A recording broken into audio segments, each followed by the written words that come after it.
के बहुत बहुत दिल से धन्यवाद देती हूँ। हे मेरे परम पिता परमेश्वर, आप तो स्वर्ग के राजा है। हे मेरे स्वर्ग के राजा, धन्यवाद करती हूँ लाखों करोड़ से। हे मेरे सर्वशक्तिमान पिता परमेश्वर, जिस तरह से मेरे जीवन में चमत्कार करते आए हैं, हे मेरे परमात्मा, उस तरह से सब मसीह भाई बहनों के जीवन में चमत्कार करना। हे मेरे मसीह भाई बहनों सबका चमत्कार करना। हे मेरे सर्वशक्तिमान पिता परमेश्वर, मसीह गुरु के नाम से बहुत बहुत दिल से धन्यवाद देती हूँ। मैं आपको लाखों करोड़ से धन्यवाद देती हूँ। धन्यवाद करती बहुत बहुत दिल से मसीह भाई बहनों के सबको धन्यवाद करती हूँ। जय मसीह की। मेरा गवाही यही है कि मैं 2 साल हो गए मेरा इसमें गए हुए प्रभु में। जब मेरा शुरुआत हुआ था तो मेरा पेट में दर्द था। डॉक्टर के पास बहुत चेकअप कराए, तो सब जगह चेकअप कराते थे तो बताता था कि लीवर में सूजन हो गया है, इसको सूजन हो गया, इसको दवाई चलाओ ठीक हो जाएगा। लेकिन हम दवाई चलाए तो दवाई से हमको ठीक नहीं हुआ, हमको और ज़्यादा ही हो गया, ज़्यादा हो गया। फिर उसके बाद में मेरी ननद से थोड़ा बहुत डिफेक्ट चलता था उस टाइम, तो थोड़ी थोड़ी बात के लिए थोड़ा डिफेक्ट हो गया था उस टाइम। तो मैं नहीं जानती थी प्रभु के, उस टाइम मैं संसारिक में थी, तो फिर मैं नहीं बात करती थी मैंने अपने ननद से। फिर उसके बाद में मैं दवाई कराई गई, मेरा तेज होते जा रहा था, आराम हो ही नहीं रहा था जरा सा भी। फिर उसके बाद फिर मेरी ननद फोन की मेरे घर वाले के पास कि तुमको किसी से भी नाता नहीं है क्या, तुम किसी से मैं बात नहीं करता है, नहीं किसी को अपना दुख सुनाता है। तो ये बोला कि नहीं, हमारे जीवन में कोई नहीं है, हम किसी से नहीं बात करेंगे, से जो करेगा ना वो भगवान करेगा, चाहे मर जाएगा चाहे जिंदा रहेगा वो तो भगवान की हाथ में है। उस टाइम हम संसारिक में थे, हम लोग का कुछ पता नहीं था। फिर मेरी नंद बोली कि चल ठीक है, वो तो भगवान का हाथ में सच में है, लेकिन मैं जो बात कहता हूँ मेरा बात एक बात सुन। मैं फिर 4000 रुपये की जुगाड़ की थी, कल होके बोला था डॉक्टर कि ये दवाई से नहीं सुन रहा है तो इसको ले जाओ मुजफ्फरपुर, इसको ऑपरेशन होगा, दवाई से नहीं सुन रहा तो ऑपरेशन कराना पड़ेगा इसको। फिर मैं किसी और से 4000 रुपया लाई थी, फिर मैं बोली मुजफ्फरपुर जाऊंगी मैं। फिर जा रही थी, सुबह रात को ही मेरी नंद फोन की, मेरे नंद कह रही है कि तू लोग किसी से बात नहीं करता है। फिर मेरा घर वाला बात किया मेरे से कि दीदी ऐसे ऐसे बोल रही है, थोड़ा सा बात करके देखो। मैं बोली मैं किसी से नहीं बात करने वाली हूँ, मैं बोली थी मैं किसी से नहीं बात करने वाली हूँ। जब मेरा साथ कोई नहीं देता तो हम किसी से बात क्यों करेंगे, हम नहीं करेंगे बात। फिर मेरा घर वाला बोलना कोई बात नहीं, इसे नहीं साथ दिया तो क्या हुआ, दुख सुख में नहीं साथ दिया तो दुख में तो साथ देने के लिए तैयार है, तो तुम बात करो थोड़ा सा दीदी से। फिर मैं बात की तो मेरी नंद कह रही है कि तू कल जाना है तुमको वहाँ मुजफ्फरपुर, तू मत जाना, तू मेरे पास आओ, मेरा जो मैं कहूँगा वो मानोगे। मैं बोली हाँ, मुझे अच्छा होने वाला होगा तो जरूर मानूंगी मैं ये बात। हाँ, अगर जो मेरा अच्छा हो जाए मेरे पैसा को तो मैं क्यों नहीं मानूंगी। फिर मैं मानी उस बात को।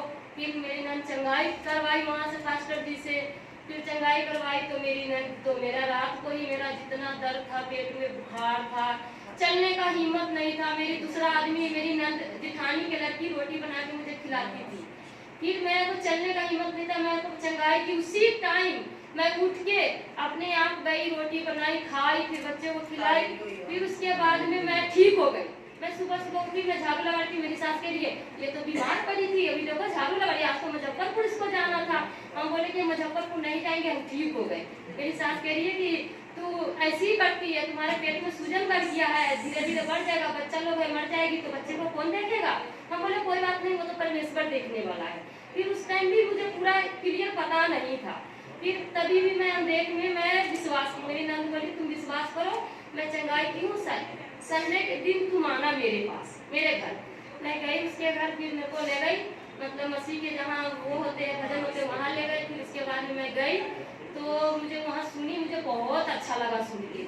मुझे विश्वास हो चुका था पहले ही कि मेरे को अच्छा हो गया तो हम इसमें जाएंगे आएंगे। फिर जाने आने लगे, बहुत मुसीबत आता गया, मैं चंगाई करती गई, ठीक होता गया। फिर लास्ट में एक दिन का दिन आया जो मेरी पहले आया मेरे छोटे वाला लड़के के ऊपर, तो उसका उल्टी होने लगा। फिर उल्टी होते होते होते होते उल्टी रुक ही नहीं रहा था। मैं कितना भी प्रार्थना करती जा रही थी, रुक ही नहीं रहा था। फिर मैं दवाई से भी नहीं सुना। फिर उसके बाद में बोली कि चलो नहीं सुन रहा है तो कोई बात नहीं, से शाम को प्रार्थना करेंगे। फिर मैं छोड़ दी उसको। फिर शाम हुआ तो मेरी बगल की पड़ोसी बोली, वो भी जाती है मसीह में, वो बोली कि तुम नहाओ धुआओ, पहले शुद्ध हो, फिर उसके बाद तू प्रार्थना करो जाके। मैं नहाई धुआई, फिर मैं शुद्ध होकर मैं गई, मैं प्रार्थना की। प्रार्थना के जैसी मैं बच्चे के मुंह पर पानी मारी और पिलाई, मेरा बच्चा उठ के कह रहा है मम्मी मुझे चिप्स चाहिए, मुझे बिस्किट चाहिए। मैं सारे ला के दी, 2 पैकेट चिप्स बिस्किट सारा खा गया, 1 गिलास पानी भी पी लिया। फिर उसके बाद खेलने लगा। उस दिन के टाइम वो हो गया। फिर मेरी लड़की के ऊपर वही मुसीबत आई 2 दिन के बाद। फिर लड़की भी मेरी ऐसी की, मैं प्रार्थना की तो ठीक हो गया। फिर उसके बाद में जिस दिन मेरी लड़की सुबह सुबह ठीक हुई, उसी दिन मेरा घरवाला भी यही लुधियाना में काम करता था। उसी दिन मेरे घरवाला को घबराहट और चकराहट चालू हो गया। चकराहट घबराहट चालू। इसको मैं बोली कि मसीह को विश्वास करो और प्रार्थना करो, आप लोग ठीक हो।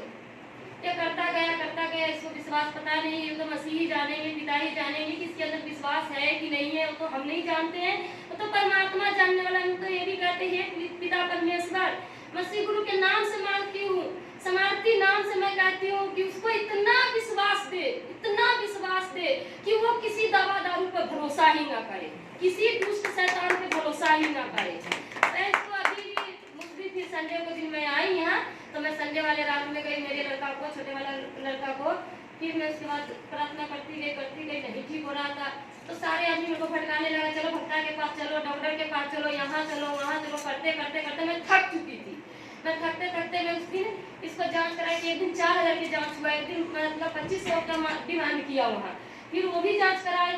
फिर उससे मैं करा के तो वो बोला कि ब्रेन का नस सूख चुका है, इसका ब्लड आना जाना रुक गया है। मैं बोली कि फिर भी मेरे मन में इतना विश्वास था कि मेरा खुदा जिंदा है, वो ठीक जरूर करेगा। लेकिन मैं सबके बहकावे में आके, दुष्ट के बहकावे में आके मैं खुदा के पीछे छोड़ दी थी। सच बताऊं तुम्हें, मैं कुछ दिन के लिए मैं छोड़ दी थी। जब तंग आ चुकी थी, मैं प्रार्थना कर करके सुन ही नहीं रहे थे। तो मेरा भी गलती था, खुदा की गलती नहीं है, वो मेरा गलती है, वो मेरा कसूर है। जब मैं खुदा को छोड़ी, खुदा भी तो परीक्षा ले रहा है मेरा बेटा बेटी सह रहा है कि नहीं सह रहा है, लेकिन हम दुष्ट को बहकावे में आके मैं खुदा को छोड़ी। फिर उसके बाद मैं वहाँ से छोड़ चुकी थी। फिर मैं उस दिन आई जांच करा के, तो मैं रो रही थी। तो मेरी दीदी गई मेरे घर कि दीदी मैं आपको आई हूँ ढूंढते, मैं गेट पे बैठी हुई थी, मैं बाहर चली आई, मैं घर में भी नहीं बताई हूँ, आपके पास में आई हूँ, से खुदा ने भेजा है आपके पास मुझे। हम बोले कि अच्छा खुदा ने भेजा है, से खुदा पे मैं भरोसा नहीं करती हूँ। मैं उस दिन बोली हाँ, से खुदा पे मैं भरोसा नहीं करती हूँ, खुदा मुझे ठीक नहीं करता है। मैं इतना दिन से परेशान हूँ, 1.5 साल हो गया इलाज कराते मेरा घरवाला को ठीक नहीं हो रहा है। खुदा ने अगर मैं ऐसे बोली कि खुदा ने शक्ति होता है मेरे घरवाला को ठीक करता, अब भी ठीक करता था, अभी भी मैं खुदा में जाने के लिए तैयार हूँ। मैं बोली, फिर मैं बोली मैं नहीं जाऊंगी। फिर दीदी बोली कि चलो आप मेरा एक बात विश्वास करो, एक बार विश्वास करो, बस एक बार विश्वास करके देखो आपको खुदा कैसे नहीं उठाता है, कैसे नहीं आपको ठीक करता है। हम बोले चलो इतना आप कह रहे हैं तो हम चलेंगे।